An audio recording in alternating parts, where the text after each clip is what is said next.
ধীরে ধীরে স্বাভাবিক হতে শুরু করেছে দেশের আইন শৃঙ্খলা পরিস্থিতি। থানাগুলোতে যোগ দিচ্ছেন পুলিশ সদস্যরা, শুরু হয়েছে পুলিশিং কার্যক্রম। ট্রাফিক নিয়ন্ত্রণে কেন্দ্রীয় ওয়্যারলেস যোগাযোগ চালুর পাশাপাশি সড়কে কাজ করছে পুলিশ এবং শিক্ষার্থীরা। সারা দেশে 639টি থানার মধ্যে 599টিতে কার্যক্রম শুরু হয়েছে। এদিকে দেশে কেউ অস্থিতিশীল পরিস্থিতি সৃষ্টির চেষ্টা করলে কঠোরভাবে নিয়ন্ত্রণের ঘোষণা দিয়েছেন স্বরাষ্ট্র উপদেষ্টা অবসরপ্রাপ্ত brigadier general M Sakhawat Hossain. আরও জানাচ্ছেন ইমদাদুল্লাহ বাবু। 100% কপার কন্ডেন্সারে তৈরি ভিশন ফ্রিজ, তাই গুণে মানে অটুট থাকে বছরের পর বছর। ভয়, আতঙ্ক আর উদ্বেগ কাটিয়ে স্বাভাবিক হতে শুরু করেছে রাজধানীর জনজীবন। সড়কে দেখা দিয়েছে চিরচেনা যানজট, যা নিয়ন্ত্রণে কাঁধে কাঁধ মিলিয়ে কাজ করছেন পুলিশ সদস্য এবং শিক্ষার্থীরা। ট্রাফিক নিয়ন্ত্রণে আসা পুলিশ সদস্যদের ফুল দিয়ে বরণ করে নিচ্ছে ছাত্র জনতা। এরই মধ্যে চালু হয়েছে ট্রাফিক নিয়ন্ত্রণে পুলিশের কেন্দ্রীয় ওয়্যারলেস যোগাযোগ।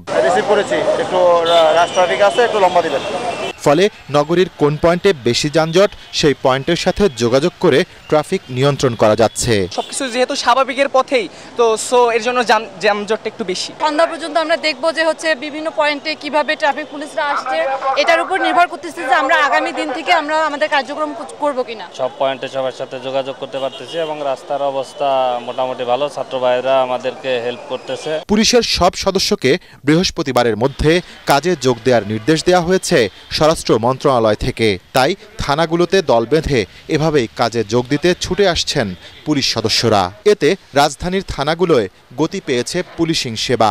সাধারণ ডায়েরি এবং অন্যান্য সেবা নিতে পেরে খুশি নগরবাসী। জিডি করার জন্য আসছি, তো এসে কার্যক্রমটা আজকেই আলহামদুলিল্লাহ শুরু হয়েছে। হ্যাঁ, আলহামদুলিল্লাহ সেবা পাচ্ছি।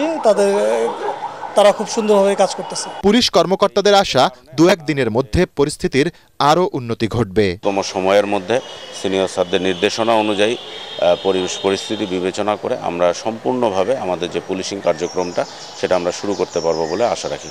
এদিকে সকালে ঢাকার সম্মিলিত সামরিক হাসপাতালে বৈষম্য বিরোধী ছাত্র আন্দোলনে সহিংসতায় আহত আনসার সদস্যদের দেখতে আসেন স্বরাষ্ট্র উপদেষ্টা অবসরপ্রাপ্ত brigadier general M Sakhawat Hossain.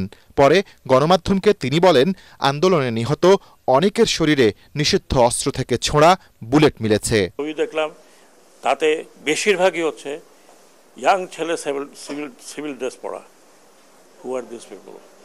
আমরা শিওর চেষ্টা করবো এদেরকে খুঁজে বের করা।